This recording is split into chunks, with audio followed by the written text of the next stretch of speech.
बताइए स्वामी जी की जो सनातन है, हाँ। सनातन का कहीं भी उल्लेख नहीं मिलता। हमने देखा कि ना तो किसी महाभारत में है, ना ही किसी रामचरित्र मानस में, ना ही किसी वेद में, ना ही किसी पुराण में। हालांकि ऋग्वेद में कहते हैं थोड़ा सा एक आधा जो उसका था। तो क्या है ये सनातन, क्या है? सनातन का पहला तो सबसे बढ़िया अर्थ पता क्या है? जो चारों वेदों का सम्मान करना सिखा दे, समस्त धर्म का सम्मान करना सिखा दे और सबको अच्छे आचरण करना सिखा दे, वही सनातन। ठीक है। सनातन ना तो किसी धर्म का गुलाम है, सनातन ना तो किसी अधर्म का गुलाम है, सनातन ना किसी प्राणी का गुलाम। सनातन का अर्थ क्या है? हम अपने जीवन में सत्य रूपी परमात्मा को जो अपना लिया, वही सनातन है। सनातन कहते हैं ऐसी वाणी बोलिए जो मन का आपा को, औरन को शीतल करे आपो शीतल करे।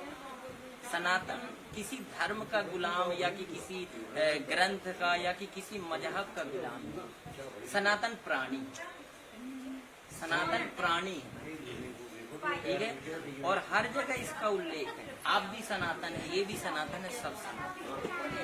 अभी आपने पूछा राजनीति, राजनीति वाले को ये पता है कि जब मैं पैदा हुआ था उसके पहले मेरी माता क्या थी? जब माता ने बता दिया यही पिताजी हैं तो मान लिया ना।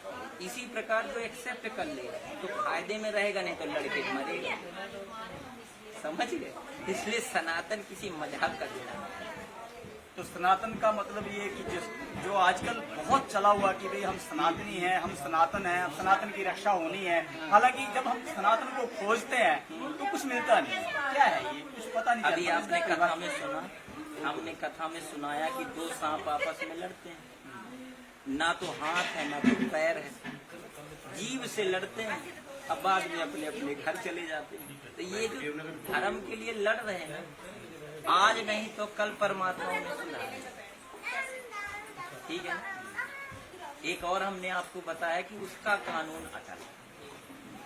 ये सारे कानून हमने ही बनाए और हम ही बिगाड़ रहे हैं। लेकिन उस ब्रह्म का जिस कानून चलता है ना, तो सब ठीक हो जाता है। कैसे? जैसे अभी बोलने की वाणी दी है, उसने एक बटन दबाना, गूंगे हो जाओगे। कर लो सनातन का प्रचार, कर लो बुराई। इसलिए ऐसा नहीं। सनातन का मतलब है प्राणी मात्र के अंदर ब्रह्म को देखना। तो ये किसी भी मर्यादा में, किसी भी सीमा में नहीं बनता ये? नहीं, इसकी कोई सीमा नहीं है यार। माँ के प्रेम की कोई सीमा लगा सकता है? पिता के प्रेम का कोई सीमा लगा सकता है? नहीं लगा सकता। उन्होंने इसके बारे में बड़ा अखंड चीज बताई है। प्राणी मात्र में प्रेम ही सनातन। ये मेरा अपना मत, गुरु की कृपा से। मैं ग्रंथ की बात नहीं करता, अपने गुरु की बात करता हूँ। प्राणी मात्र में सद्भावना ही। बहुत ही गहरी बात को लेकर के स्वामी जी ने बात हमें बताई है सनातन के प्रति। हालांकि हमने कई जगह ये प्रश्न और जगह भी पूछा है सनातन के प्रति, क्योंकि सनातन हमारे जो नई पीढ़ी है सुनते तो हैं, लेकिन उसको कैसे निभाएं, कैसे करें, क्या करें, कुछ नहीं मालूम।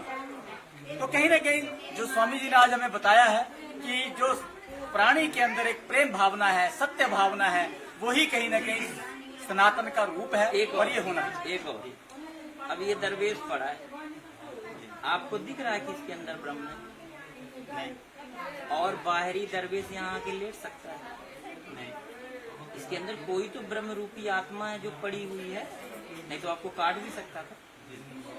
तो प्राणी मात्र में ही ब्रह्म का चिंतन करना, यही सनातन है। लड़ाओ मत किसी को आपस में। एक दूसरे को लड़ाना सनातन के नाम से मूर्खता है। उसे धर्म विशेष में जोड़ना भी मूर्खता है। सनातन सब प्राणी सनातन है। तो कोई भी धर्म का हो, कोई भी जात का हो। देखिए हर एक घर में उदंड होते हैं, हर एक घर में उदंड होती है, ठीक है ना। तो अब उदंड को आप कह दो कि ये हिंदू है, ये मुसलमान है, सिख है, ये तो आप देखने की क्षमता है। और सबको बदनाम करो, ये भी मूर्खता। ठीक है, सबको बदनाम न करो। एक आम इंसान आम जिंदगी, उसको क्या पता किसी के लड़ाने में झगड़े। ये लड़ाने का विषय है और लड़ा के अपने आप को ऊपर उठाने का विषय। बस यही बहुत बड़ी बात स्वामी जी ने अपने 2 शब्दों में पूरी की पूरी देश की राजनीति को एक तस्वीर को सामने रख दिया, उकेर कर रख दिया। बड़ी बात है कि जितना भी ये किया जा रहा है ये प्रपंच है। कोई राम के नाम से लड़वा रहा है तो कोई सनातन के नाम से लड़वा रहा है, कोई हिंदू के नाम से लड़वा रहा है तो कोई मुसलमान के नाम से लड़वा रहा है, लेकिन प्राणी के अंदर प्रेम भावना खत्म होती जा रही है। कुल मिलाकर के सनातन की समाप्ति कह सकते हैं कि ये सनातन की समाप्ति है। यदि सनातन को जिंदा रखना है तो जरूर हमें इस प्यार भाव पे, इस सत्य मार्ग पे चलना पड़ेगा, जो कि स्वामी जी ने भी हमें बताया है। और यही कहीं ना कहीं